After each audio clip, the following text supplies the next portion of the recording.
Well, welcome everybody, and back to our Hollywood Squares council meetings, as we like to refer to them.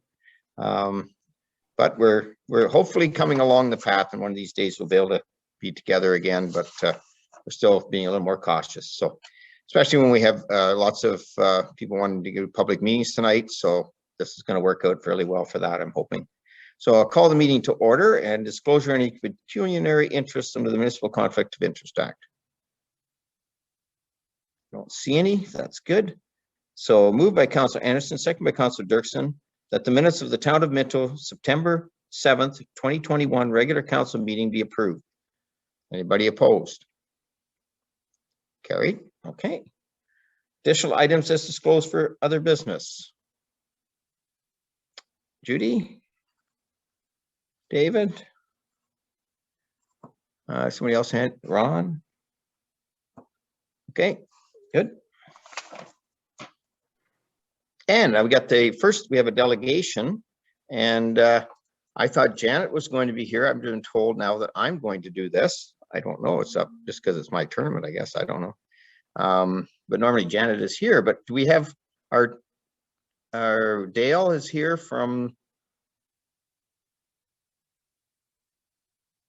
Dale from minor. No, who's doing the minor hockey? Sorry. Are you Jeff? Or is it Dale? Dale lit. Dale, Dale's there. Okay, there's Dale. Dale here from minor hockey. And who's doing the Palmerston? I got Sherry. Sherry Sheastel. Oh, good, Sherry. Okay, great. Welcome to both of you. And it's been a little while since the tournament, but by the time we get all our books put into play and organize ourselves, we usually bring the people back, and we were hoping that we could bring you back right into the council chamber and hand you one of those big checks they get at the golf tournaments, you know, with the amount on that you can't cash at the bank. But instead, I think we're just going to get you to, both of you, to give a little, I hope you've been prepped on this. This is how we usually do it, but give a little a talk about your organization, and then I'll let you know what you're going to receive from the golf tournament. Who wants to go first? I can go first if you want. Okay, Dale, go ahead. So minor hockey, we have approximately 200 kids enrolled in our program, and we provide a hockey program for the kids in the town of Minto. We have teams right from, I think it's you can help me out here, Jeff. I think it's U5. Yeah, junior development would be U5. Yeah, right up to U18. So typically we have two sets of teams in each age group. We run a program out of the Palmerston and Harrison arenas, and you know, we have a full complement of executive.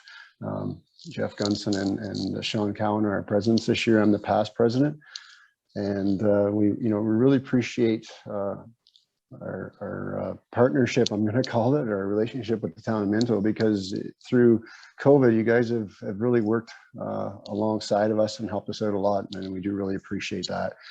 So any fundraising we do is basically, we look at earmarking that for rink dividers, for further, like more rink dividers for our arenas, as well as learning equipment, on ice learning equipment for the coaches to use, stuff like that. So yeah, we really appreciate you letting us be involved in this fundraiser for sure. Great, thanks, Dale. Maybe I'll let Sherry, then I'll maybe speak to it. Okay, go ahead, Sherry.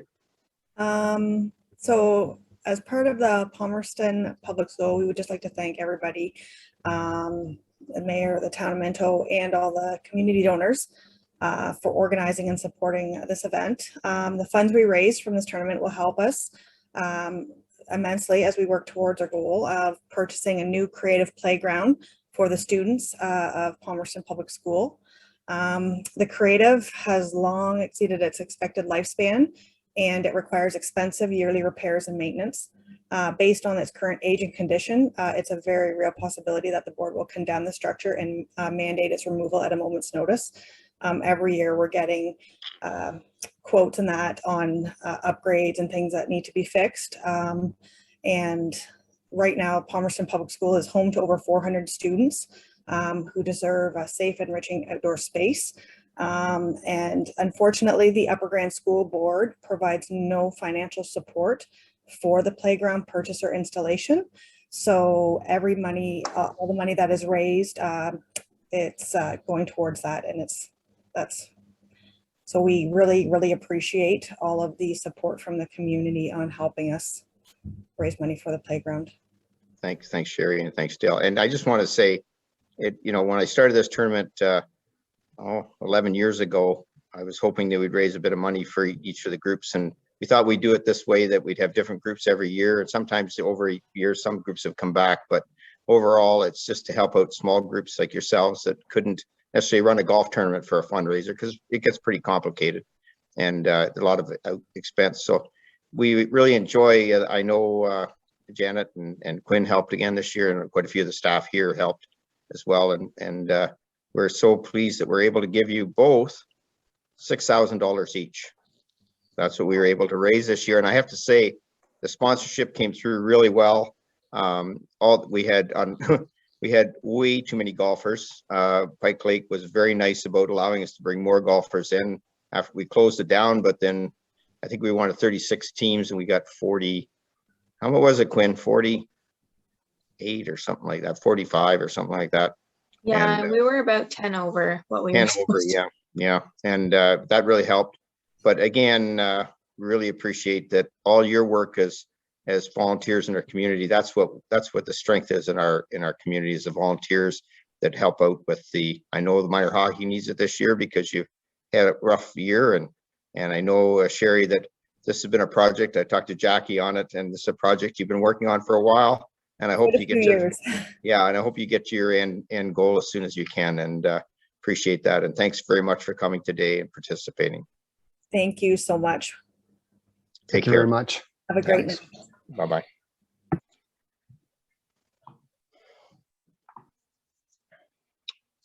Okay. I don't know, Quinn, but I should have checked this out, but I think that gets us to $120,000 or something like that over the 11 years that we've raised. So we have one more year, maybe, I don't know, maybe more after that. Anyways, we will, resolution moving council to committee of adjustment. Moved by Councillor Elliott, second by Deputy Mayor Turton, the town of Minto convenes into the committee of adjustment. Okay. All in favor? Anybody opposed to that? Carried. Okay. So we're in the committee of adjustment, and I will do this public hearing in order to state the following. Any decision reached by the committee today cannot be used to set a precedent. Each application considered by the committee is dealt with on its own merits, and no two applications are exactly the same. I will state the following. The public hearing is to consider minor variance application MV 2021-15, 262651 for Ontario Limited, Jeff Metzger. I will call on the Secretary Treasurer McRobb to state the following information. Go ahead, Sherry. Go ahead. I almost called you Sherry there. That's terrible. Anna, go ahead. Yes, thank you, Mayor Bridge. The property subject to the proposed minor variance application has municipal address of 270, 280, 290, and 300 Bolton Street in the town of Minto, and is legally described as Lot 109 of Fuller and Watson survey in the former town of Palmerston. The subject property is plus or minus 0.33 acres or plus or minus 0.135 hectare in size. The purpose and effect of the application is to permit a 4-unit street townhouse dwelling with reduced lot area, lot frontage on a corner lot, and exterior side yard setback. The applicant is seeking minor relief from sections 12.2.6.1 and section 12.2.6.3 and section 12.2.6.5 of the Town of Minto's Comprehensive Zoning Bylaw 01-86 as amended. Section 12.2.6.1 states that the minimum lot area per dwelling unit is 280 meters squared or 3,014 feet squared, whereas 270 Bolton is proposed to be 245.5 meters squares or 2,642.5 feet squared. 280 Bolton is proposed to be 181.7 meters squared, 1,955.8 feet squared. And 290 Bolton is proposed to be 182 meters squared or 1,959 feet squared. Section 12.2.6.3 states that a minimum frontage of a corner lot is 13.6 meters or 44.6 feet. whereas 300 Bolton is proposed to be 11.796 meters or 38.7 feet. Section 12.2.6.5 states that the minimum interior-exterior side yard setback is 6 meters or 19.7 feet, whereas 300 Bolton Street is proposed to be 5.96 meters or 19.55 feet. Additional relief may be considered at this meeting. The notices were mailed to the property owners within 200 feet or 60 meters of the subject property, as well as to the applicable agencies, and posted on the subject property on September 9th, 2021. Reports and comments were received from Ashley Sawyer, our planning technician, the junior planner for Wellington County, and they were attached for council to review. We do have speakers that are registered for tonight. Okay. So I'll call on Ashley to give, are you doing both, Ashley? Yeah, you do the town one. Go ahead. Yes, so good evening. As Annalene mentioned, this minor variance is regarding the 4-unit street townhomes that the Metzgers are in the process of completing on Bolton Street. Council may recall the site plan coming before them in April regarding the property where the technical details are outlined, including lot grading and drainage and the layout.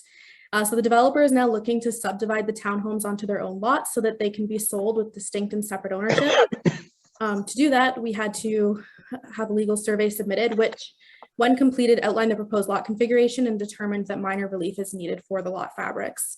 As it stands now, the townhomes comply with the zoning provisions should the units remain on one property, other than the 1.5 inches that's at the front corner for the exterior side yard setback. However, despite meeting interior side yard setbacks, front and rear yard setbacks, and floor area requirements, the minor relief for the total lot area is still required for 3 of the units. The developer is looking to split these units to sell separately and retain the 300 Bolton Street, which is the L-shaped parcel, as a rental. They've indicated their intent is to hold on to this L-shaped lot should there be a future opportunity to develop it. However, at this point in time, I did want to note that town staff are not supportive of that severance or of putting an additional dwelling there, as there is not servicing on Brunswick. So after circulation, the county's planning department, Wellington Source Water Protection, and Maitland Valley have indicated there's no concerns regarding this minor variance, and town staff are recommending that council consider approving the requested relief. Okay, thanks, Ashley. Jeff, are you here? Let's see. Yes, I am. Oh, there you are. Okay, go ahead, Jeff. You're there. I just hear at the bottom of my screen. Okay, go ahead. Should I just make any comments? Well, at this time, the main reason we found this problem was the foundation was 1.5 inches, the thickness of the survey bar too close to the road, and that's what brought the attention.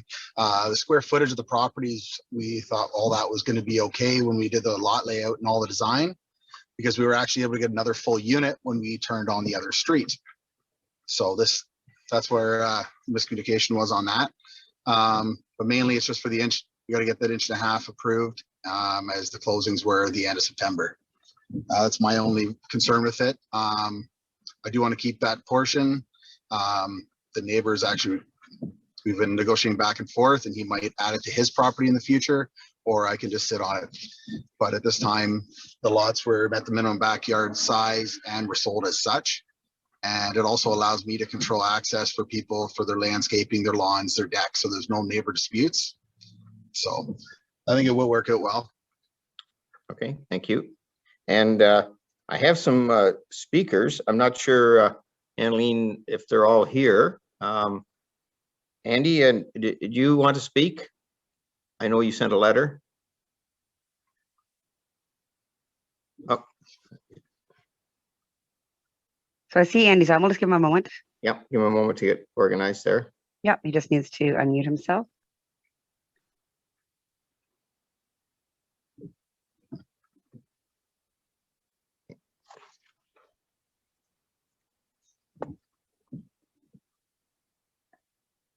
I can't hear you, Andy, if you can unmute yourself there. Go ahead if you'd like to speak to this.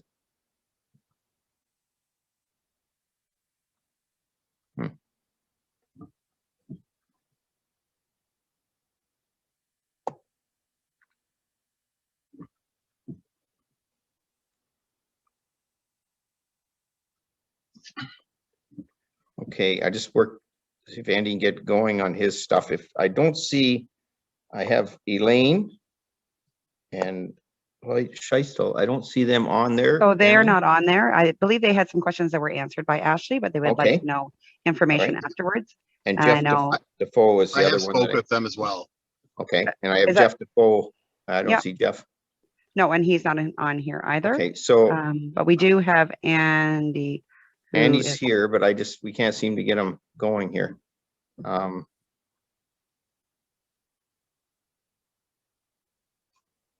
No, Andy did send a letter. He did send a letter with his concerns, and Did it you is want to, attached. did you want to read the letter, Annaline, then maybe? Sure. Let And me then just pull it up. just think, if Andy has anything else, he may want to get to us, but well, is everybody seen the letter? Everybody got the letter, right? Okay. And so I think the way I read the letter, I don't see him on there now. I read the letter that the big concern, Jeff, was the not building on that property. I think, am I right on that? Ashley, have you had some comments you've talked to Andy? Yeah, I've talked to both Andy and Joanne a few times now, so that was the main concern. They were also concerned with the grading and drainage. So Yes. just relating to that, at the site plan stage, the developer provides an engineered grading and drainage plan.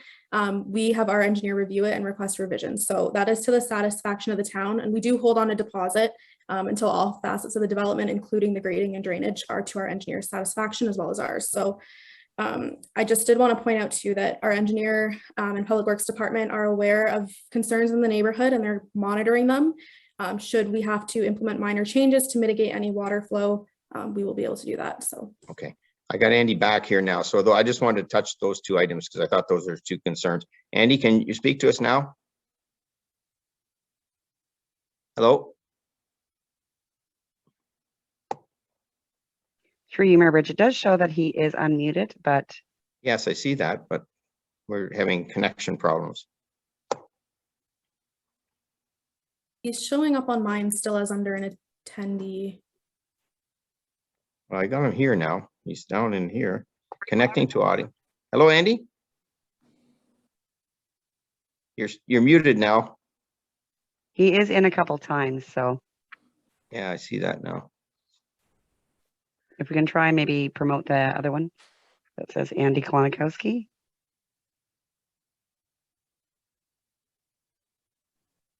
I am trying it. There, oh, I got a picture now. Okay, Andy. Hi, Oh, good, we got you. There we go. okay. Did you hear us? I kind of went through your letter there, but you might want to do it verbally yourself. Well, no, I'm not sure what you've read because I was away for a minute. Okay, Hang on just a sec. Can you turn yours off for a sec? what? I just have to get Joanne to turn hers off. Oh, okay, yeah. Anyway, I apologize for that. Oh, no So, problem. Basically, we've talked about the concerns of this new house across the street for quite a while now. And obviously there's some things with sewage and water and what have you. And with the last two major storms that we've had major runoff into 4 different houses on our street. Larry McCann, the neighbor right next door, Jeff, I don't know his last name, and obviously mine. The water is trickling across the street, straight into our driveway and down into the front porch under area. I've remediated some of the property and put in $1,000 worth of drainage, which has helped, but I mean, not to the extent that we gonna need. Obviously, if there's water damage in my house, I'm going to be expecting the town to be paying for it. And anyway, long story short, having chatted with a few people, Wayne Metzger, believe it or not, being the most helpful, told us a little bit more about the drainage itself, that there isn't a catch basin anywhere near this fourplex that you guys let build. Again, we talked about it for 1.5 years now, and none of our concerns have been really answered on the town's behalf yet. Okay, yeah, and just before you got back on, Andy, Ashley was just going through some of that. Maybe Ashley, I'll get you to mention what you were talking about. And just a quick question, Andy, is it, because we've had a lot of rain lately, and it's construction site. Do you think it's because of the construction site? No, Or you think it's because in your mind, there's not enough catchment? well, the runoff from the roof itself, you got to remember there was a house, lots of space, and then a barn. Right. And both the house and the barn were facing opposite ways. So they were facing Norman Street. Okay. The roofs now are all facing Bolton Street. So naturally, the water is coming straight off Bolton into their driveway, which is gravel yet.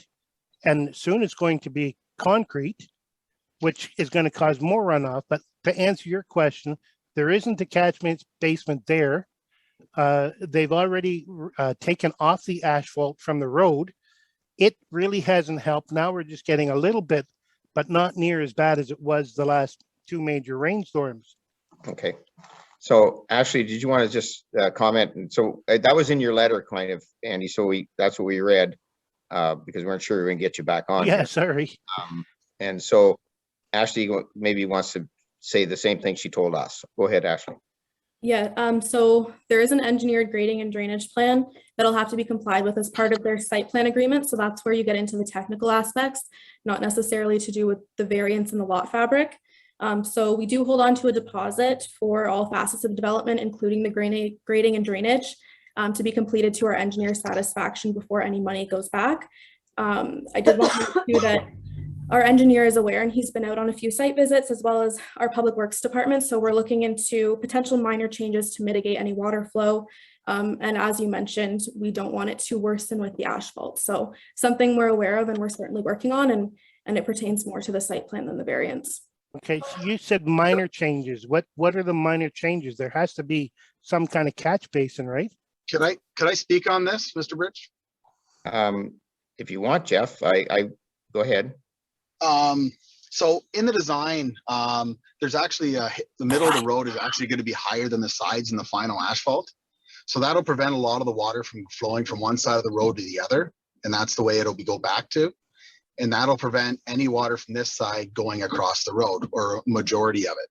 There is no, the problem with this whole part of town is there's no curb. If there's a curb, you could control the water and it wouldn't be going into the yards. Even if the yards like Klonikowski's are about two plus feet below the road height. It's just the issue you have with the older homes in town. We have been talking to Mike McIsaac when we were doing this. We did go back farther and we're going to be fixing the road where there was crossing, where there was an old road crossing for some reason. That was a direct path where the water was going down. So that is getting re-asphalted as part of ours. And then the other thing was we were actually looking for the storm sewers along that road, and we were going to put a catch basin in to help out, but there is no storm sewer up. There's one close to McCann's, but there's nothing farther. So it is something they could do down the road, is actually try to extend the sewer line and add a catch basin somewhere. And that would tie right into the existing grading plan in the corner of the property there. So there is lots of options to move forward with it. It's just right now with the road being level and not having the hump or the asphalt preventing it from going over to the lowest house in the street, there's not much you can do until it's done. As for the rainwater, the water design is actually, most of it goes through the backyard and then left towards the park. So a lot of the water will be controlled once the eave troughs and stuff get on, which the siding guys are finishing up this week. And then once the front yard, right now it's just compact sand, so water just beads right off of it.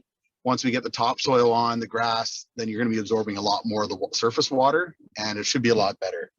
To address the sewer issue, there is a new sewer line in that portion of the street, which we were actually surprised to find. So a lot of that is in good shape. That's it. Okay, so there's some more stuff working on it, Andy, but and I think your other point on your letter was the lot behind. Was that right? Yeah, I'm not exactly sure what's going on in behind the fourplex now either. Okay, let Ashley tell you about that too, because she mentioned that one, because I was going to get her. Okay. Go ahead, Ashley. So at this point in time, and you may recall the original plan was to have the townhomes facing onto Brunswick. Due to the cost of running servicing down there, because there is no servicing in that section of Brunswick, it wasn't feasible to develop. So that is why with the existing zoning, they could build the 4 townhomes facing Bolton. And then Jeff's planning on holding on to the L-shaped lot Or he mentioned potentially conveying the back portion to a neighboring landowner, but the town at this point in time is not in favor of development on that parcel or having another lot severed in there due to the servicing. So, Okay. Okay. Does that cover off your letter fairly well, Andy? Yeah, pretty well. I appreciate the time to speak, Mr. Bridge, No and problem. thank you, Jeff, for your answers there. It was very helpful. Thank you. And I'll just turn it over now to the council, see if they have any questions, Jeff and Ashley. Deputy Mayor Turton. Thank you, Mayor Bridge. To Jeff, you alluded to the point to the gutters and the down pipes. There's a possibility of hooking into a storm drain and putting in a catch basin. Is that going to go ahead, or if it doesn't go, where do your roof leaders go to? Well, we wanted to tie in, but there's nothing on that street. It's about 4 lots up. They found one when they were doing a road crossing, but there is no storm sewer on that road. We were willing to work with the town and put one in if we could find the pipe when we crossed the road, but we weren't able to find it anywhere. And the town did not want to dig up the neighbors' driveways to come down the next couple 100 feet to tie in one. So it is a possibility for you guys in the future, but it isn't part of my site plan. And if it was there, we would have done it, but it's not there at all. So with that catch basin not being put in, where are the eave troughs going to empty out into? You said it's going to go back of the house across into the park. It's all as per the grading plan. Yep. The closest catch basins are in the corner of down. I'm trying to think of the corner by the Adams old house there. There's one on each side by the park. So that's kind of where they want all the water directed as per the grading plan, is to get everything kind of going east and then going down the hill and it's gone. Gotcha. Yep. So that's all the grading plan covers, every swale, everything in it. So once the siding is completed, we can work on the grading, which the siding is being completed as we speak.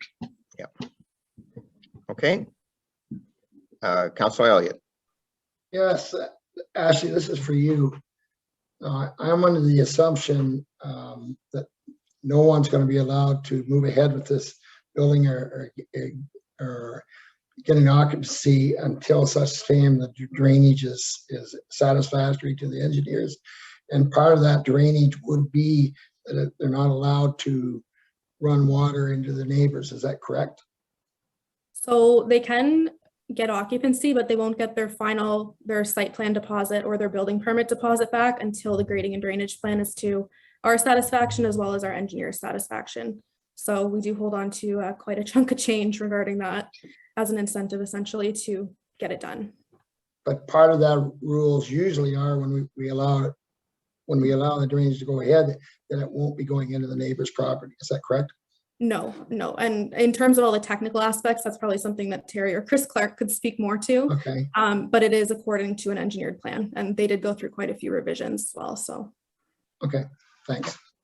Yeah, we'll keep an eye on it, Ron. I think that's what you're saying is, and because we have enough money set back, then we could fix the problem if it doesn't get fixed. But I think Jeff said tonight that he's getting his siding on, and you say the eaves troughs are going on. Are they, Jeff?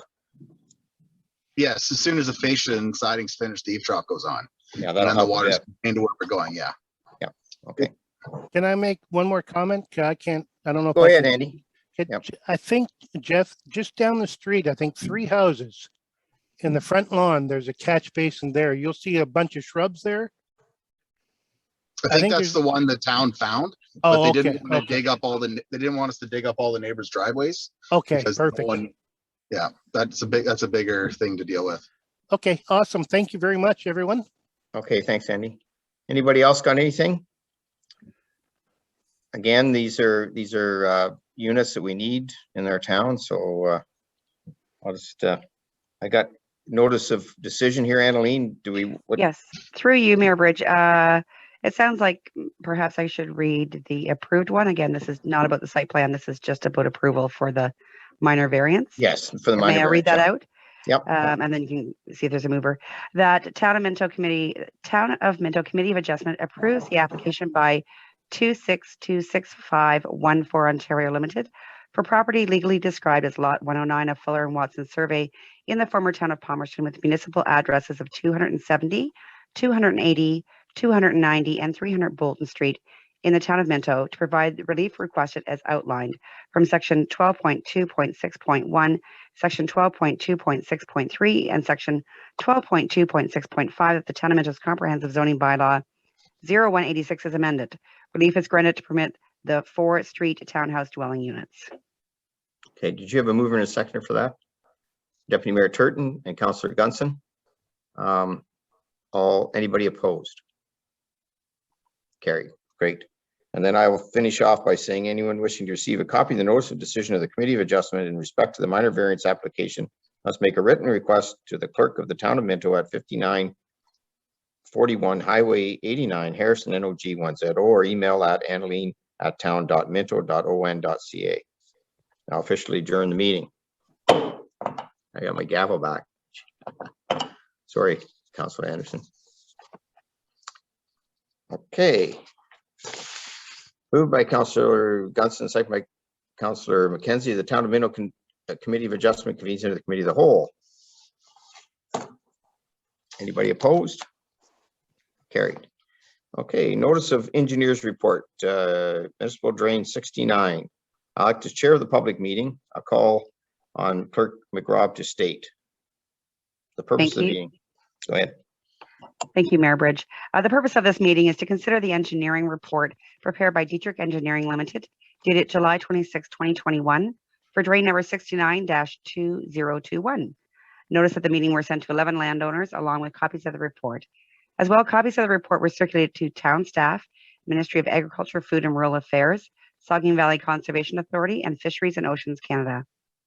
I would like to advise that we do have speakers registered to participate in the public meeting, and that we received Saugeen Valley Conservation Authority did send us correspondence the other day stating that they have no concerns with the adoption of the engineer's report in its present form. However, staff noted that a copy of the erosion sediment control plan for the construction phase of the project will be required at the time of SVCA regulation application for the project.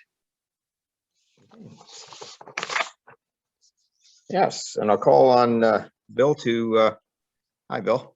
Hi, how's everybody? Good. Are you getting used to these Zoom meetings, Bill? Very much so. I don't know. I don't think the same though, but yeah, I've done quite a few of them now. I bet you have. Okay. No? Yeah. Okay. Well, go ahead and do your report. Oh, thanks, Mayor Bridge, members of council. Yeah, the purpose of this meeting this evening is, as Annalene has mentioned, is to consider the drainage report as prepared by our firm, known as the Municipal Drain number 69 in 2019. So what I want to, or 2021, I should say, what I plan on doing here this evening, and I'll just very quickly and briefly, I'll go through the scope of the work, and that's basically what's being considered tonight. And there is further meetings down the road to, once the bylaws have been passed, to deal with assessment of costs if that becomes an issue.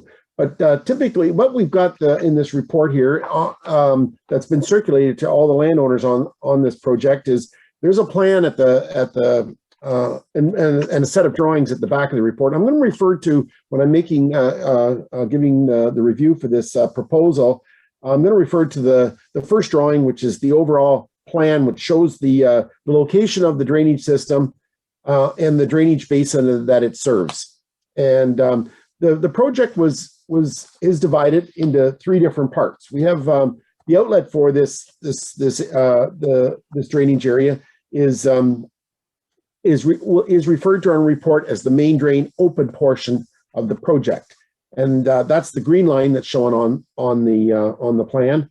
Also, the main drain open continues on upstream, and we're proposing there to install a tile drainage system parallel to the open ditch, and it's referred to in the report as the main drain closed.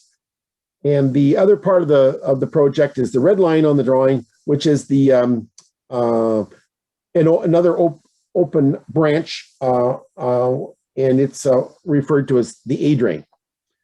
Bit of background or history on this drainage system. The original drainage system was constructed back in 1970 by a report that was prepared by James A. Howes, Ontario Land Surveyor from Listowel.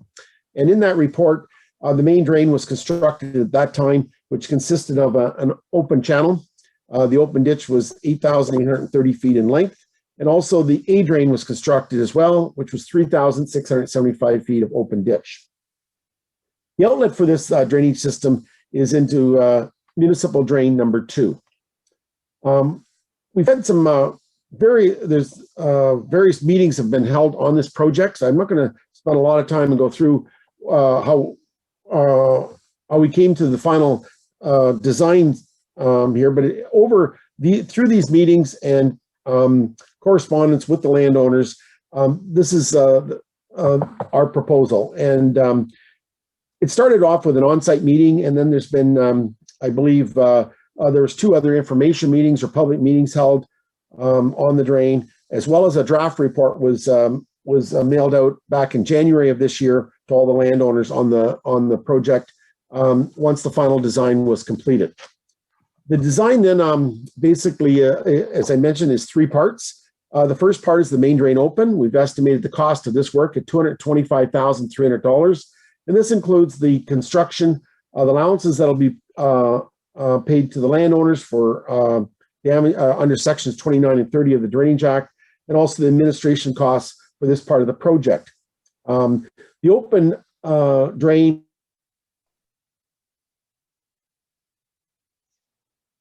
there's 185 meters of the open ditch that's going to be relocated as part of this project, and there'll be a new channel constructed in parts of lots 29 of concessions 15 and 16.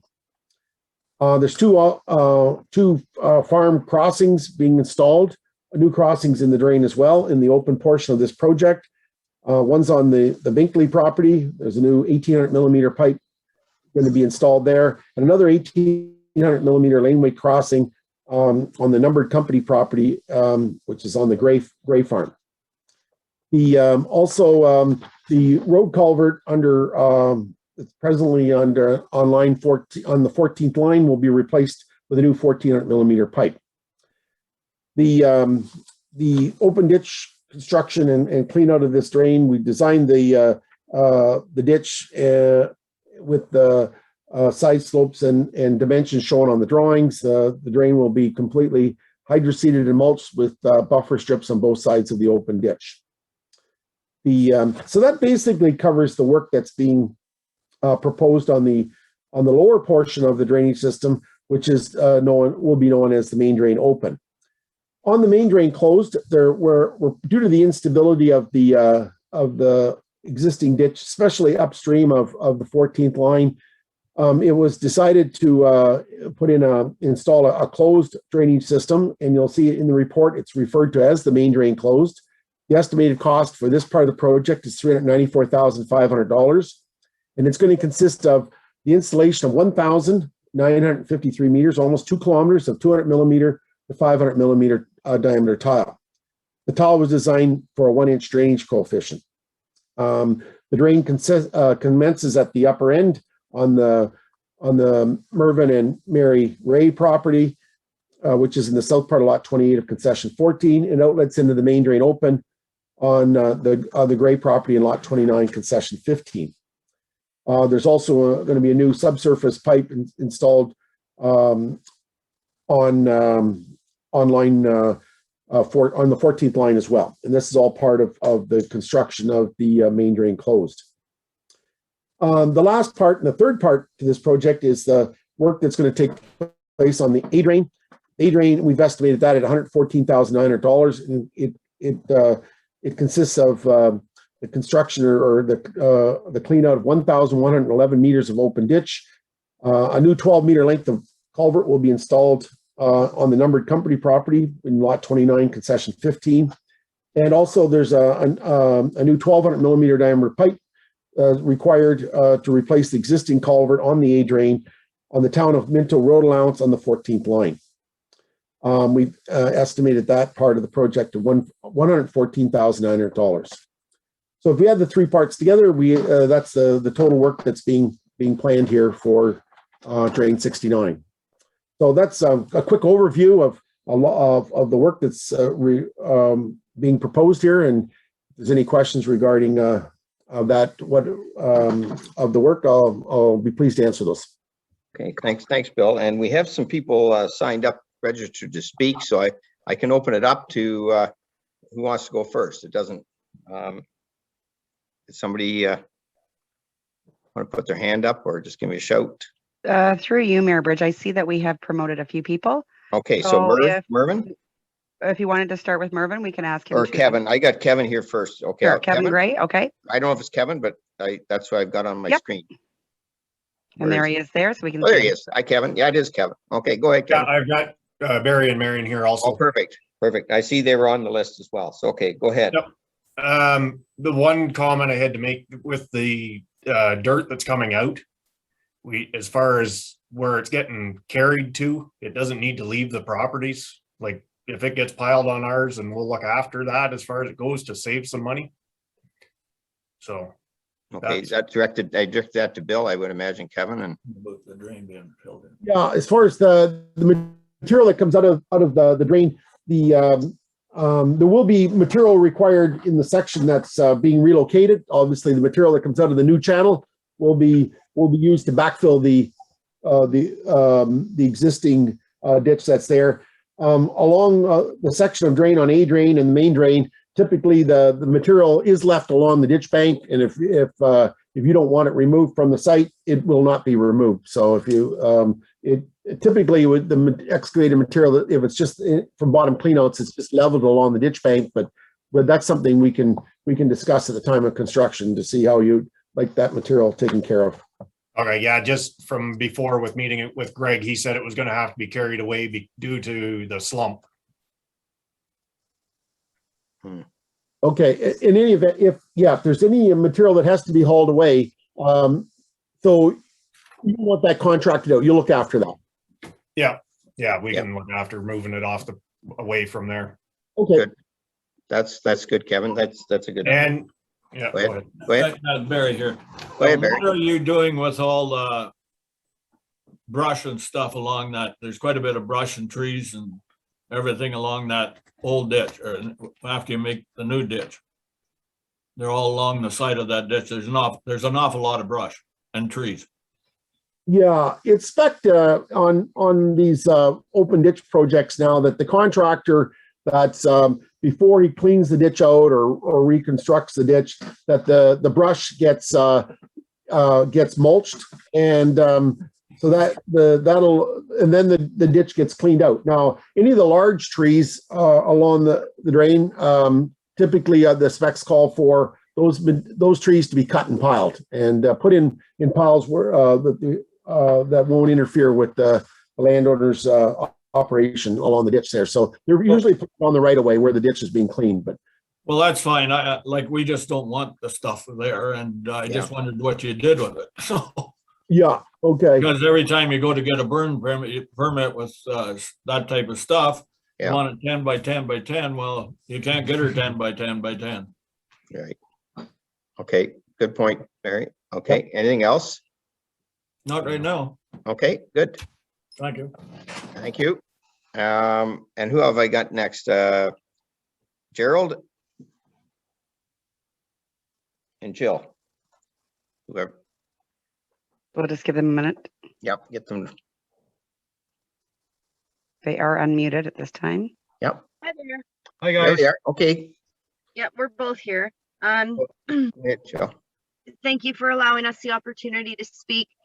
We kind of feel, in a sense, that we came kind of late to the party. The first report, the draft report, was the first we'd seen or heard.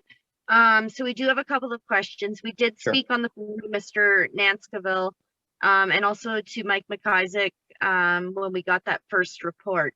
But just to know, we only purchased the property in September of 17, and the public meetings and the meetings with the landowners were held prior to that in 2016, we understand, and perhaps maybe in 2014. We also would like it on record that we are opposed to the work itself. We do understand the Drainage Act, and we have heard rumblings as to, you know, the potential, what's behind the work, and the reasons for it. So we do understand and appreciate that. But for Mr. Dietrich, can we just verify with you, we did speak to Mr. Nanskivel about this, but I would like it on record as well. So the existing ditch from the 14th past our property for main drain closed, the existing ditch will remain, correct? That is correct. And the closed ditch will be something beside accessed from Fisher's property versus from our side? Yeah, the tile drain will be installed on the Fisher property. Okay. And sorry, my notes are a little, I've been adding to and fro. So the brush that is on either side of or on our side particularly, or specifically on that existing open ditch will not be touched in this process? No, the ditch there, and in the future, it'll still remain as far as for surface drainage. And if it requires maintenance in the future, that's something the municipality has a maintenance program, and that would be taken care of through that program. But at this point, and under this contract, you're absolutely right. My understanding is there won't be any brushing done of that ditch right now. Okay, thank you. I think that's for at the moment. Okay, thanks, Jill. Who else have I got here? I got Jim Fisher. Go ahead, Jim.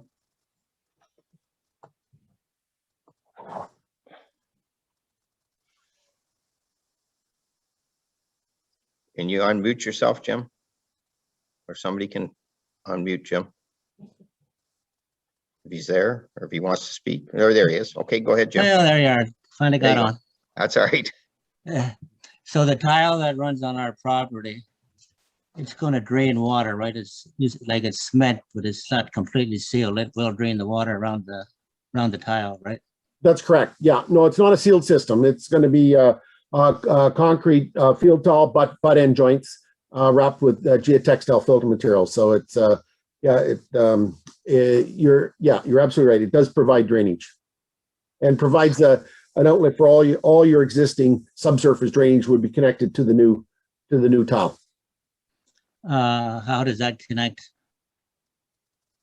Now, any tiles that are presently outletting into that open channel will be cut off and connected to the new tile, or it also provides you for a future outlet for tiling the farm. Okay, that's what I was interested in. Okay. Thanks, okay, Jim. thanks a lot. Thanks. Okay. And I have Mervyn. Sorry, Mervyn, made you there at last. I didn't mean to, but you're at the bottom here. Go ahead, Mervyn. You have to unmute yourself. There you go. Hello. Yep, we can hear you. Yep, go ahead, Mervyn. I'm at the top end of this ditch, and the biggest question I have is, why are you going to leave the open existing ditch there? You put a tile in. You know, you got the question, Bill? Yeah, as far as I know, there hasn't been any request to fill in the open ditch, so it will remain then for surface drainage. Most of it's through a treed area or bush area. Yeah. But am I allowed to close it in if I wanted to do it myself? I guess there is a process involved in filling in open channels. I don't believe when we get up to the upper end here, there's any issues. I know at the lower end, there's all kinds of wetland issues. Fisheries had a lot of concerns with the they wanted to keep everything in its natural state down there. But yeah, Mervyn, when we get to the upper end of this drain, there isn't really much of a channel there. So the tile drain is going to provide you with your outlet for your farm.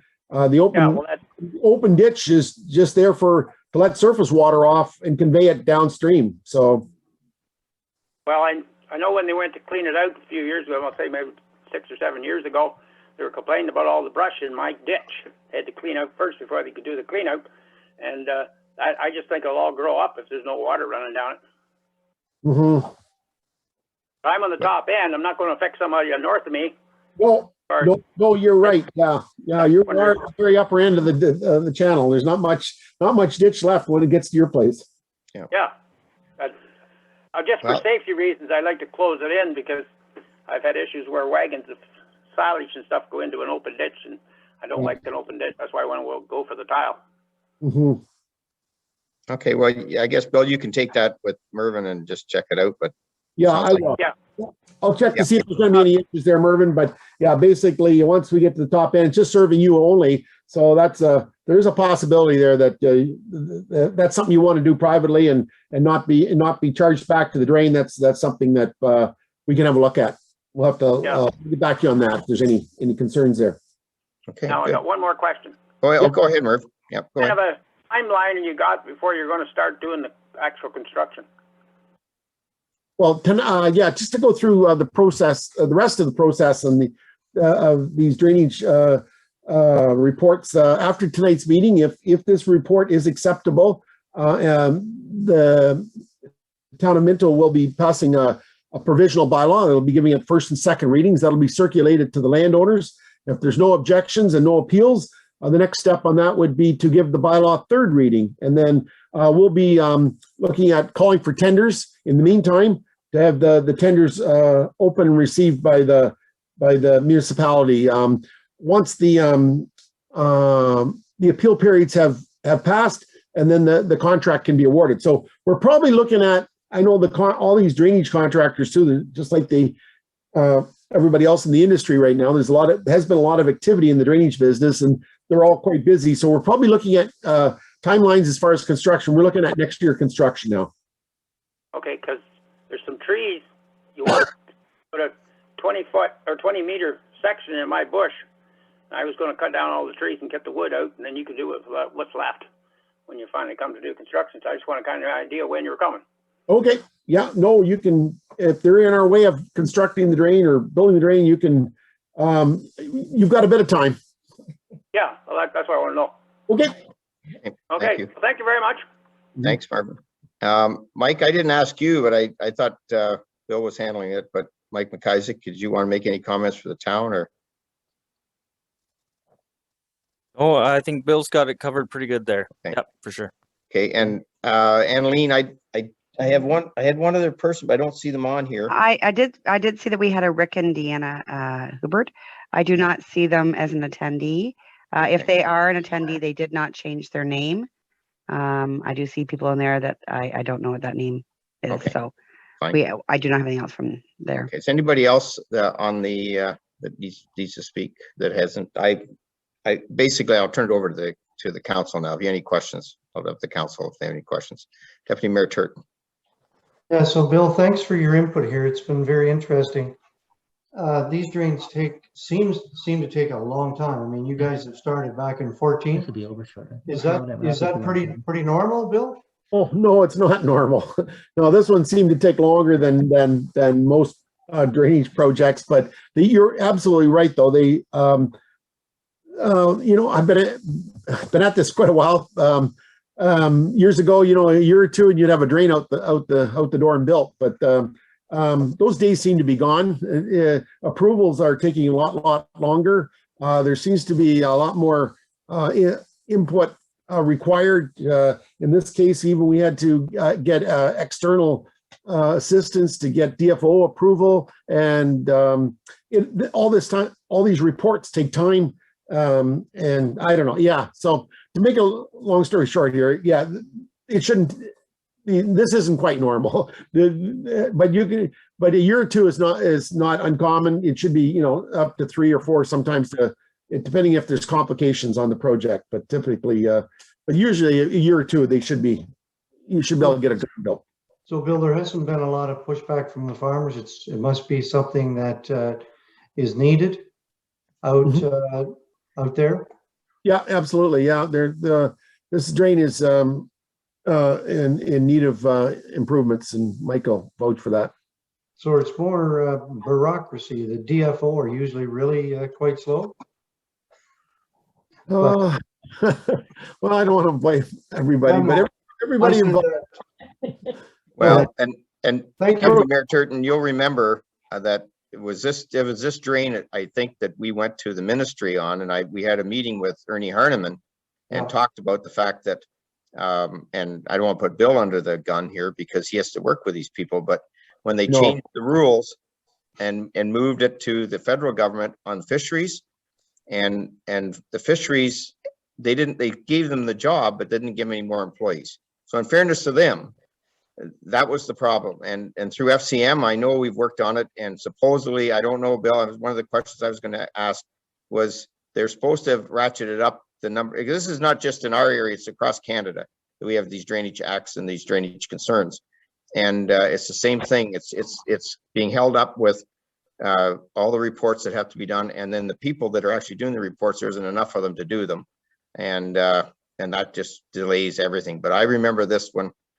We've been working on this for a long time, and part of it, you alluded to it early in your comments, that the lower half had quite a few environmental issues that they had to get a lot of stuff on. I know this one was one of them. So Deputy Mayor Turton, now you were with me when we went in and talked to Ernie, and of course he says it's a federal thing, but I know it at the federal level.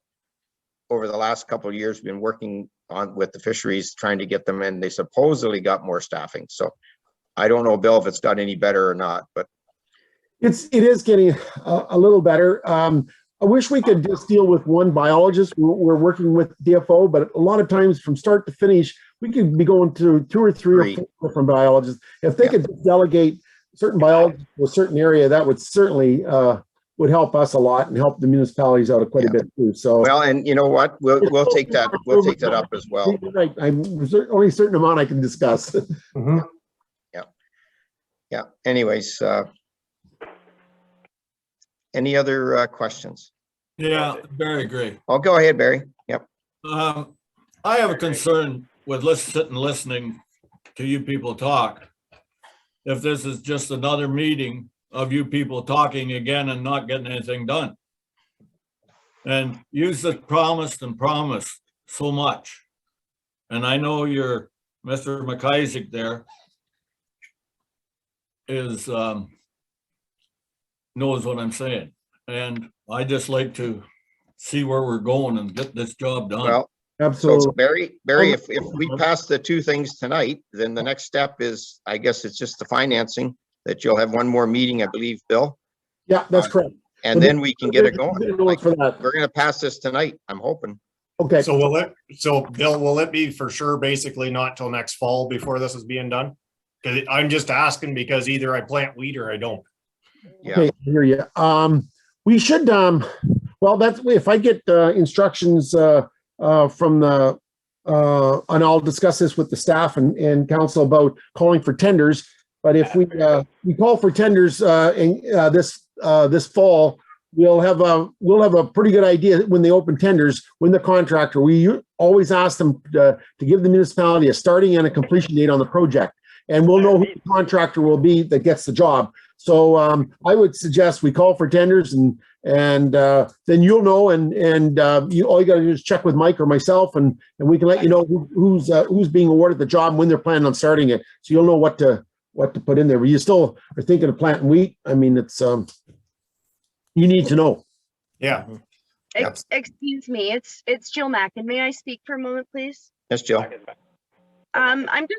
We're just curious to know why, when we've been property owners in the midst, like literally in the middle of these drains, why we weren't invited in to have any conversations or have any input or ask for or provide any feedback from our perspective. I know we're not farmers. It's more of a bush lot, but to us that doesn't make a difference. We're still landowners, and according to the Drainage Act, all landowners will be a part of the process, and that has not happened. So from 2014 to 2017, when we purchased, Harry Bowman was the previous landowner, and he was involved in the meetings. And all of a sudden, we are hand delivered a report saying this is going to happen. We don't feel it's a benefit to us. We are not farmers, not to criticize the farmers. However, we feel that it's more beneficial to them, and Mr. Nanskaville verified that yes, indeed, that is true. So why weren't we involved? Why are we hearing about this now? And I know that some of the farmers, and as Barry said, you know, they're anxious to proceed, but we're still sitting here with a fair few questions because we were excluded from the process. Bill, do you want to take that one, or? Well, this evening, if you want any changes made to the design of the drain, the purpose of this meeting tonight is discuss that. As far as the distribution of costs, there will be another meeting to deal with that. That cannot be dealt with by the council this evening. But we feel that this project is as designed now is where we're at, and it has taken a long time to get to this point. So unless there's some changes the landowners wants recommended, I would suggest we need to, and I'll recommend to council that we proceed to the next step is passing this bylaw. Right. But what I was referring to is more the past 4 years. Oh. I understand that this is where we're at now. However, I don't feel it was very respectful to be excluded entirely from the process because we don't benefit from the changes to the drain. Yet we and but Jill, yes, Jill, but the previous landowner was involved, I believe, in the discussions. I mean, But if you maybe you didn't get told about it. We actually specifically asked because we'd heard rumblings, and we were told by both the realtor and Harry that he knew nothing about it, that there was nothing in the works. So we are feeling a little betrayed by those mistruths. And now all of a sudden, 4 years later, we're, you know, it's in front of us. Mm-hmm. So, you know, despite asking along the way, I know Gerald spoke to Mike McIsaac a couple of times and inquired. We asked for previous meeting minutes and were told there were none to share. Yet in this final report, there is specific dates and general summaries of those meetings. So, you know, and no, Mr. Dietrich, I don't want to change the design. That I'm not an engineer. So that's not what this is about. And I understand that, you know, now is not the time to discuss the financials either.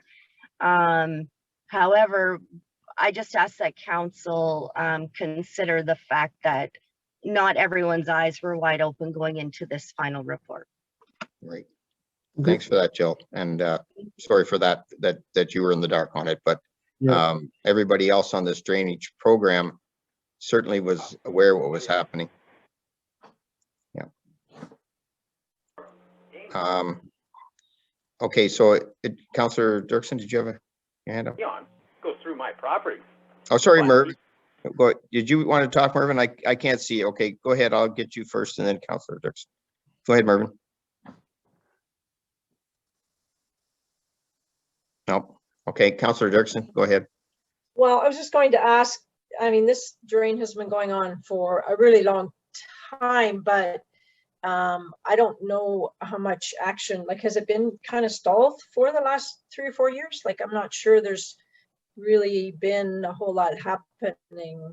I don't know exactly, but it seems to me that there's been a lot of questions about it, but I don't know, it hasn't been moving up forward, I guess is what I'm saying until now. Well, that's what we're proposing tonight. Let's get this thing, keep it moving. That'd be my recommendation.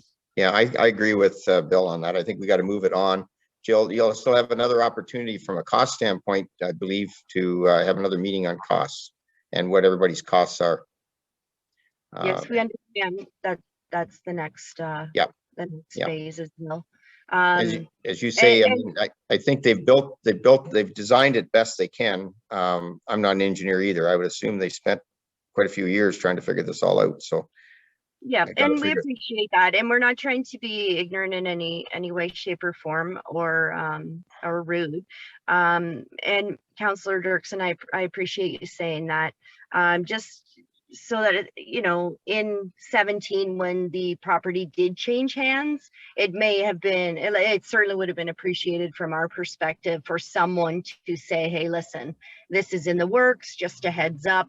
You may hear or see something in regards to it down the road, not, almost 4 years later, 3.5 actually, because it was January that we got the preliminary. Yeah. Yeah. Thank Okay. you. Thank you. All right. So I think if there's no more questions, Annalene, we would go to the resolution, right? So there is no resolution for this per se, Mayor Bridge. It just, it's passed the I'm bylaw. going to note that a bylaw, if appropriate, will be presented. So I do have a bylaw attached to this Right. meeting, and it will be presented during open council, if that's your wish. And it would just be the first and second reading. Okay. So I read this part, then council decided to go forward. Is that what you want me to read? Yes, please, Mayor Bridge. Council has decided must decide whether or not to proceed with the project, provincially adopting the engineer's report by a bylaw or referring the report back to the engineers for modification.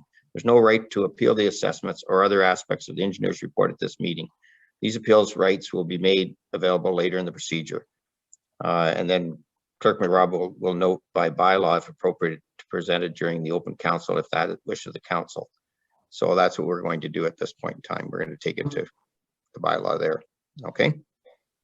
So I will now adjourn the meeting and consider the industry report drain number 2021. Okay. Thanks, Bill. Okay. Thanks, everybody. Have a good evening. Yeah. Thanks, Bill. No. Okay. Moved by Councillor Dirksen, second by Councillor Elliott, that the council receives the correspondence for information. And we've got anybody want to pull anything from the correspondence? Anybody opposed? Carried. Okay. Moving into reports. I got Ashley to present a report on the Van Isle severance. Go ahead, Ashley. There she is. Perfect. So good evening again. So this severance is regarding the property owned by the Van Isles that's on 85 Elora Street North. There's also an existing residence on the parcel. It's quite large, that fronts onto West Heritage Street. So it's right on the border of Howick and Minto in Clifford. The applicant is proposing to sever off the existing house from the remainder of the property, I believe with the intention of selling the remainder of the property. So this severance is pretty straightforward. It's within the urban boundary. Town staff are recommending standard conditions pertaining to your servicing, frontage fees, parkland dedication, cash in lieu, and access to be included. We did also want to note too that on the survey sketch provided, it indicates that there are 2 C-can storage containers on the property, which are prohibited in a residential zone. So that will be a condition to remove them for the severance application. And additionally, the proposed severed lot is slightly smaller than what is requested in the bylaw. So a condition for zoning compliance will be required as well for the reduced lot area. But overall, staff are recommending that council endorses approving this consent application with our recommended conditions to the Land Division Committee. Okay, questions? Okay. So I have moved by Deputy Mayor Turton, second by Councillor Gudson, and I'm not going to read all those, Ashley, but there's the things right there. There's I guess all the what do we call those? Our recommended conditions. Our recommended conditions. So does anybody want me to read all those, or you're good? Okay. All right. Anybody opposed? Carried. Go ahead. Next up, we have another one. Go ahead, Ashley.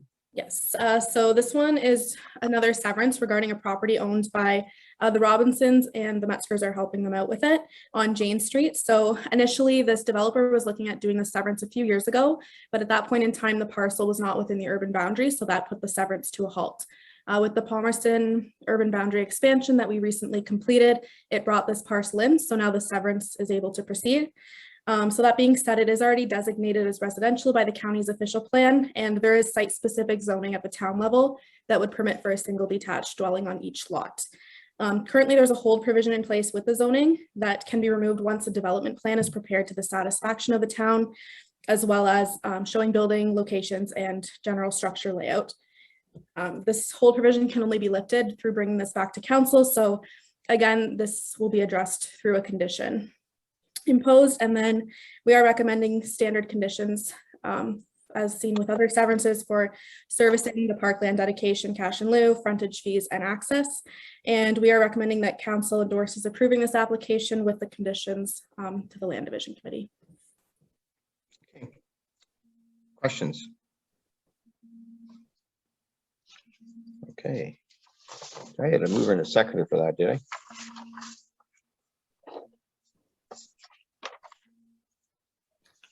Here it is. Moved by Councillor McKenzie, second by Councillor Gudson, that the Council of Town of Minto recommends the County Wellington Land Division Committee approve the consent application B6421 with under the following conditions. Has anybody got any opposition? Carried. Okay. Done. Thank you. Thanks, Ashley. Next up is the economic development, and I have Belinda's here. There she is. Go ahead, Belinda. Yep. Good evening, Mayor, Bridge, and Council. Just two reports this evening. The first one is in regards to extending the first right of refusal that was presented by 1438352 Ontario Inc. In the Palmerston Industrial Park for those two parcels at the back. On September 7th, we received a request asking for a 3-month extension. They are moving along. Things are just taking longer with the pandemic, and over the summer, it was hard to get responses back from people. So it is moving in a positive direction, just slowly. We haven't had anyone come forward looking for that. And obviously in the first right of refusal, if someone did, that would trigger them to move along a little faster, try to push it along and make a decision. So I'm comfortable, and as is Terry, with extending this for the 3-month request, which would be December 21st. Okay. I have a motion moved by Councillor Elliott, second by Councillor Dirksen. The Council of Town of Minto receives a September 21st, 2021 report from the Director of Economic and Community Development regarding the extension request from McClellan Industries Limited and approves a 6 months extension of the terms of the original sale. Any questions? Deputy Mayor Turt. Thank you, Mayor Bridge. So Belinda, 2 months from now, somebody come along that was really interested and wanted that parcel. Our friends would either have to firm up or give it up. Yeah, that's correct. Yep. Yeah. Anybody else? Anybody opposed? Carried. Okay. Yep. So the next report is in regards to an extension request from McClellan Industries. So as you know, we have a 1 year to get a building permit after your sale closes. And that date has appeared. And I'm happy to report, though, that we did receive this week a site plan and a deposit for this project. So again, for a variety of reasons, this one got a little delayed as well. But yeah, it's moving ahead. We have paperwork, we have a deposit. So we're okay with extending this as per our development covenant, but it'll be well on track here. So. Okay. Recommendation here moved by Councillor Elliott, second by Councillor Dirksen. The Council of Town of Minto receives the September 21st, 21 report, Director of Economic Development regarding extension request, McClellan Industries. Did I not read this one the first time, Belinda? I didn't read the other one. Or am I wondered when you said. Yeah, I did. I gapped here. So we're going to pass this one, and then I'll go back and read the other one that you guys already passed. Sorry. You had two back to back, and I went to the second one first.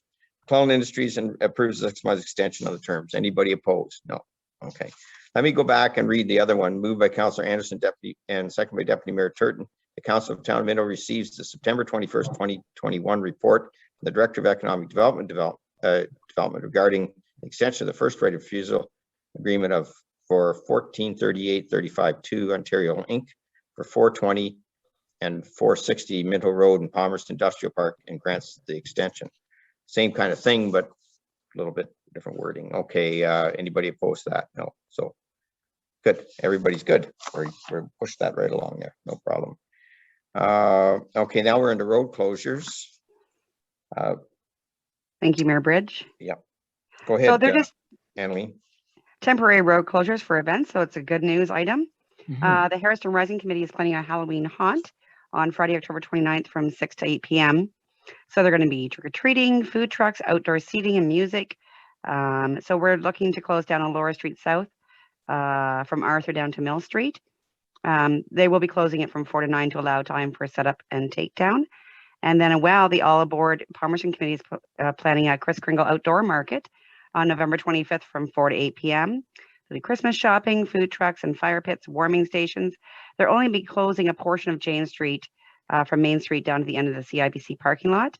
And again, the timing will be from 4 to 9 to allow time for setup and takedown. And so the only thing I'm looking for is that you receive it and consider passing the temporary road closure bylaws in open session. Okay. So moved by Councillor Guston, second by Councillor Anderson. The Council of Town of Minto receives the temporary road closures for events reported from the clerk for information and consider passing the temporary road closure bylaw in open session. Anybody opposed? Great. Hopefully those both go nicely and two good activities. That's super. Great to have some events coming up. Yeah. And I'll turn it over to Deputy Mayor Turton to assume the chair. We're into the Treasury. Thank you, Mayor Bridge. Looking at this report tonight from our treasurer, Mr. Duff. 2022 budget process and schedule. I think we've talked about this before, but we're going to firm it up tonight, Gort. So go ahead. Thank you, Chair Turton. You've got it exactly covered. No surprises here. We're just making a commitment to follow the process.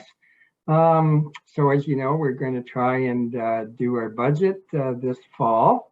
And we're going to get working on it. We already are doing some preliminary things, even though we'll still possibly be making some changes in 21 to come later. But for now, we're going to go on this, and we're looking again at the operating and the capital budgets. We're hoping to have a bit of help from some software, but we've got Plan B firmly in place if there's some technical slow ups with that one. Again, gosh, it shouldn't be a surprise, and we should all be used to it now, but we're still in COVID, and I think we're almost getting used to this now. The uncertainty seems to be with us, and I think we've been pretty good, all departments, at rolling with the punches, and so has the council for sure. Inflation, I think we all watch the news. It seems to be all over the map, as the price of oil and hydro and a lot of basic stuff just seems to be flat for a while, and then we get a big jump. So we try and take our best guess at that and hedge the prices where we can. The capital projects, again, 21 have been a pretty big year. I think 22 will be bigger for sure. And just continue modest tax increases and modest user fee increases as we have been doing. Again, it's an amazing array of grant opportunities these days. It seems like every week or two we have another announcement, and you have to go through it. And we've got a few applications in the hopper, and sometimes we'll look at a new program and we'll say, well, you know, that's not really for us, and there's something else along next month that maybe suits our purposes a bit better. So our schedule for the later part of the year is on November 23rd. We will present the tax budget and when we say non-tax, that's basically water and sewer. User fee budgets on the 23rd. Then the capital budget a week later on the 30th. Have a public open house on December 14th and do approval of the budget on December 21st. So book your calendars. We're going to be seeing a lot of each other in November and December for sure. So anyway, we just wanted to bring this to the council's attention again, and this will be our process for 2022. And hopefully, as we know, we just had a long drain meeting, and we complained about the slowness of getting the tenders and that out together. So hopefully we'll be able to move forward with the projects that we can control anyway. So certainly answer any questions or anything. Questions for our treasurer. So with the new government, Gord, do you anticipate easier money? In certain respects, yes. I think definitely on the climate change front. Yeah. Again, we've had a lot of talk, and you know, I've had a lot of discussions with our friends at the county too, and there's a lot of projects that we could do, and I think we're willing, but kind of give us the funding to do it. That would be great. Yeah. And again, hard to believe in 8 months we're going to be going to the polls provincially. So I think the stimulus taps will stay running for at least the next year. Mayor Bridge. And then October. Just on that, one of the things, I just started my Federation of Canadian Municipalities meetings today, and our first one was committee of whole meeting, and we had a pollster that you'd all recognize. I forget his name now, but you saw him all last night in all the CBC or whatever. Yeah, Eric Grenier? Yeah, I think so. I can't remember. But anyways, he was on our call and talked a bit about it. And one of the things that FCM did, and they did a really good platform with all the parties and tried to get commitments from them, Gord, as you know. And so you're dead on with your analysis that because of it kind of is a status quo, which is a little bit, you know, you say, well, what good was it? The good news for us is the fact that we know what they said in the election, if they got in, all the parties, and what they were going to do. And, you know, attainable housing, affordable housing, some obviously mitigation, climate mitigation things are going to be big, and climate change stuff. So you're going to see that because the NDP and the Liberals are both on the same notes on those, if you look at what the responses were to the FCM. So I would think that this could go fairly quickly as far as a new budget and going forward. So, and you know what the budget was before. So I don't think there'll be any changes, Deputy Mayor Turton. I think that we're going to just be able to, I guess if you have good news coming out of something that cost us $600 million to do that basically brought no change, was the fact that there's no change. So basically what everybody was saying before they're going into the election, they'll probably continue to say going forward. So, and I think we got to get out of this pandemic and we got to get ourselves back. And I worry about inflation too, but if you hear half the experts, they say inflation is going to be dampened once they get through the COVID thing. I'm not all that sure of that. The proof's in the pudding, I guess. But anyways, yeah, that was what sort of is funny that was brought up tonight, because that was sort of our first blush going at at what's happening with the new government. So, Well, Gord, that $600 million price tag, where'd that come from and how high is that going to blossom to? Don't answer that. So I was listening to Bloomberg. I was listening to Bloomberg this morning. They're predicting that the interest rates are going to go up. Will that have effect on our borrowing power? We still have the AAA rating from the county. It'll make things more expensive for borrowing. Again, when they say they're going to go up, yes, but probably like half a point or something like that. They're still historically low. So yeah, it'll have an effect, but it's not going to just change our plans. Just like hearing you say that, Gord. Questions for Gord? So we got moved by Councillor Dirksen, second by Councillor McKenzie, that the Council Town of Minto receives the report from the treasurer dated September 14th, 2021 regarding the 2022 budget process and schedule, and further that the 2022 budget process be approved as outlined in the report. Gord, I have one more question. The 22-23 budget will be, this could be our last budget, this council's. Yes, because 22, as we know, is an election year. Yes, and so we laid out the dates for 21 here. Yep. 22 will be slightly different. Again, we have to work around the inauguration and, you know, council orientation and that too. So yes, you're correct there. So I'm going to call the question. Anybody against? Hearing none, that's carried. And I'll pass the chair back to Thank the you. mayor. I seen Mr. Thompson come on there. I should be asked He's him. excited for a second there. There he is. Derek, have you got something to add? Through Deputy Mayor Turton, typically what we would do in an election year is probably bring budget in January. That way giving council an opportunity to get up to speed with the process and part of their orientation as well. So typically in the election year, we will be a little later than December, probably mid to end January. Yeah. Thank you. The chair is yours, Mayor Bridge. Thank you. And I'm at additional items. So Judy, you go ahead. Thank you, Mr. Mayor. I was just going to say that I'm sorry I missed the tail end of the meeting 2 weeks ago on our first of stormy Tuesdays. Lost power, so lost Wi-Fi and headed for the basement.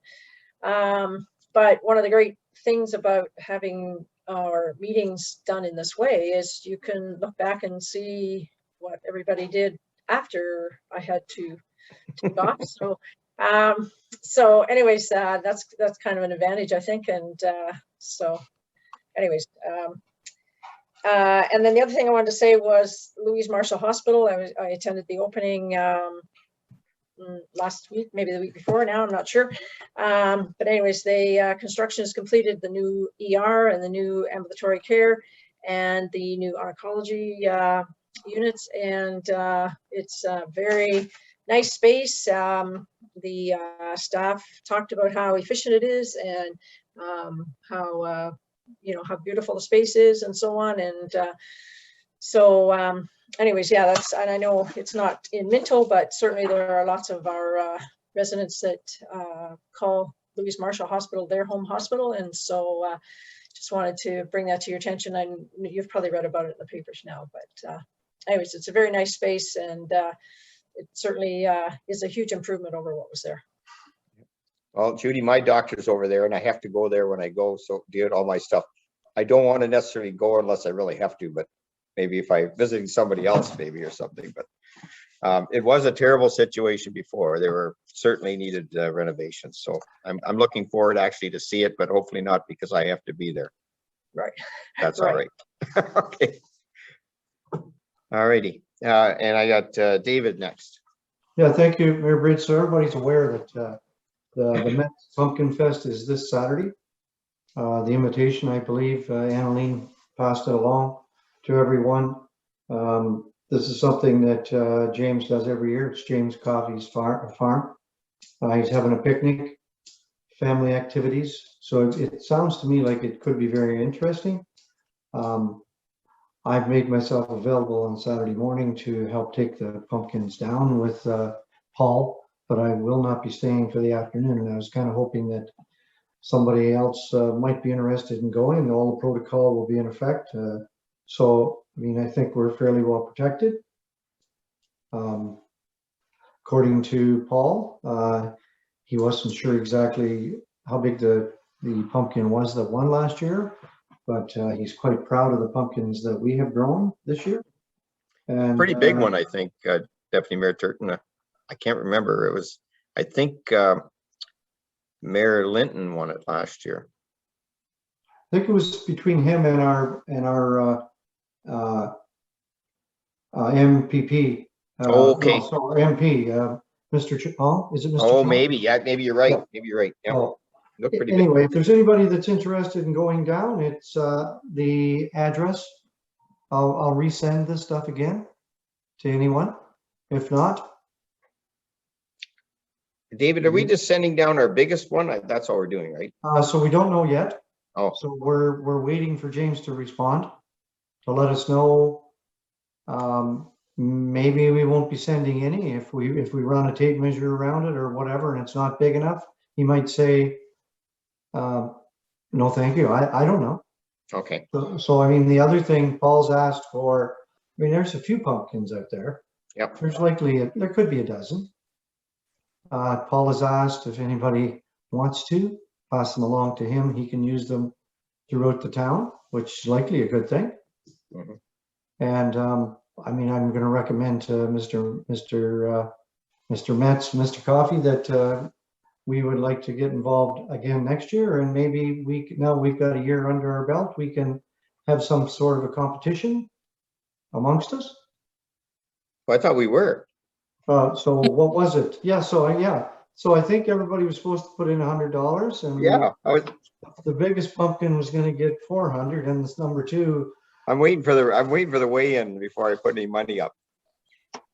Actually, no, I think it's just bragging rights, what we were thinking, right? But anyway. So I think, according to Paul, there could be 3 there that are roughly he figures it depends on the weight. Mm-hmm. Sometimes it doesn't make any difference the size, but whatever's in it. Right. If it's half empty, it won't weigh as much. It could be a big pumpkin with nothing in it. So is it the weight? Is it the size?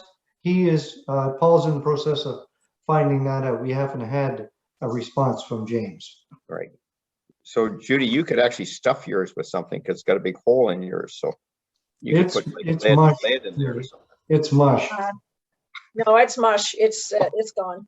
Okay. It is history. Sorry. Last week it was still just a hole, but yeah, it's gone. Sorry. I'm All not right, sure well, if great. that's And fair. thanks, David, for bringing us to this pumpkin world. It was fun to watch them. Well, I think it's great that we can use them. I mean, Yep. if Paul's going to use them. Oh, sure. For sure. For sure.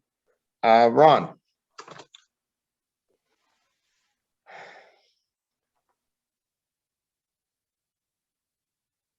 Oh, you're not muted. You're still muted, Ron. Oh, you're still. Mayor Bridge, Nope, there you are. that's the way it was on Friday too, when we were golfing. Talking a lot. I wasn't muted there. Okay, go ahead. I was looking at our weather report and our weather stations, and it appears we've got quite a rain system coming in over the next, I think, Tuesday to Thursday. They're saying it may be up to 100 millimeters to around 75 millimeters. And I'm wondering if we're doing anything to monitor the flood situation in Harrison, whether we're going to try and keep ahead of it, or do we have to do that?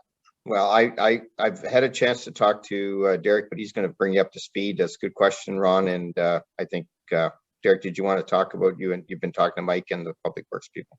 Yeah, thank you, Mr. Mayor, through you to Councillor Elliott. So we have deployed our pumps in Harrison.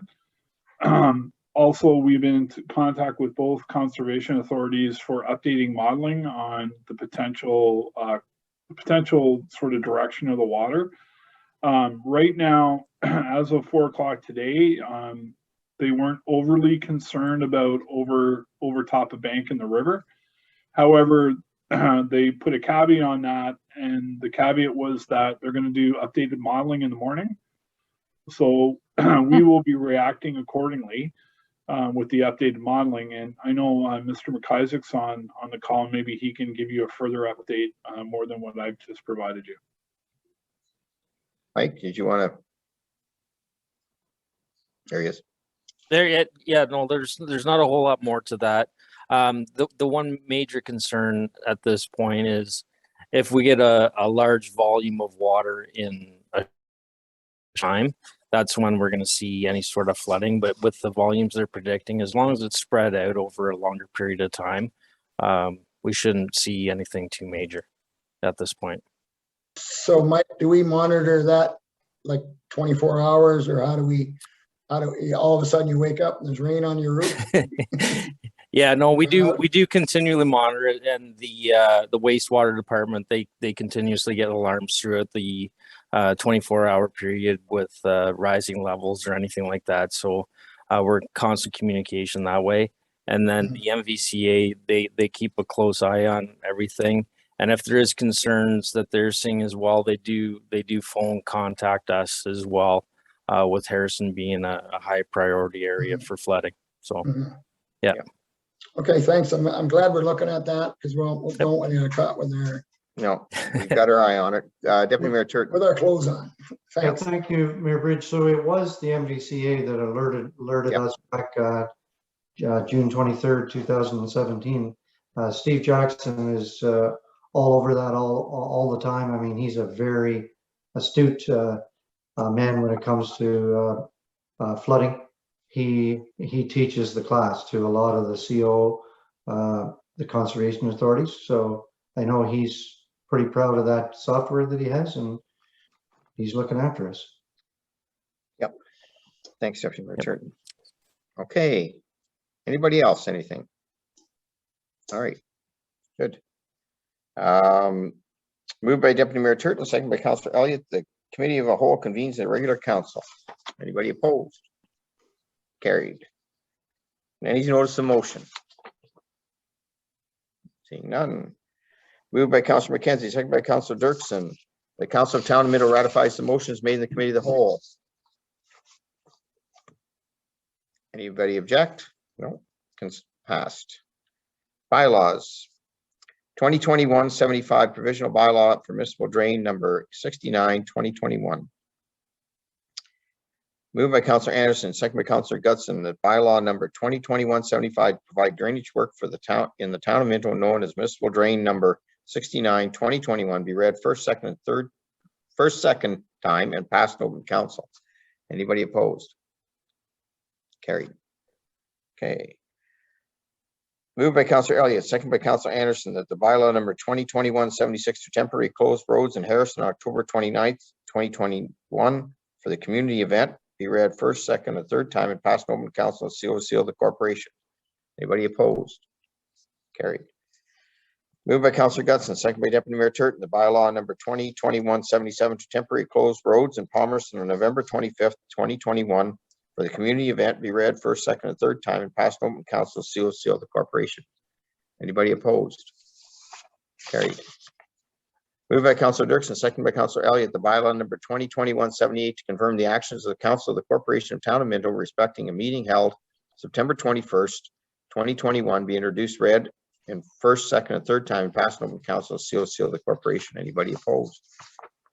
Carried. Moved by Deputy Mayor Turton, second by Councillor McKenzie. The Council of Town of Minto adjourns to meet again at the call of the mayor. Anybody opposed to that? Nope. Good. Carried. Well, thanks everybody, and I think I got through this without having a storm, touch wood. So hopefully, Councillor Elliott, we're not going to get that big storm. That would be great. Yeah. I've tried not to golf this week because I'm doing something else. I've got FCM. So anyways, everybody stay safe and I kind of looked at the radar and it looks like we might squeak through it. Oh, that'd be nice. That'd be nice. We deserve it. All right, everybody, take care. Thanks. Good night, everybody. Bye-bye. Good night, everybody. Bye-bye. Bye.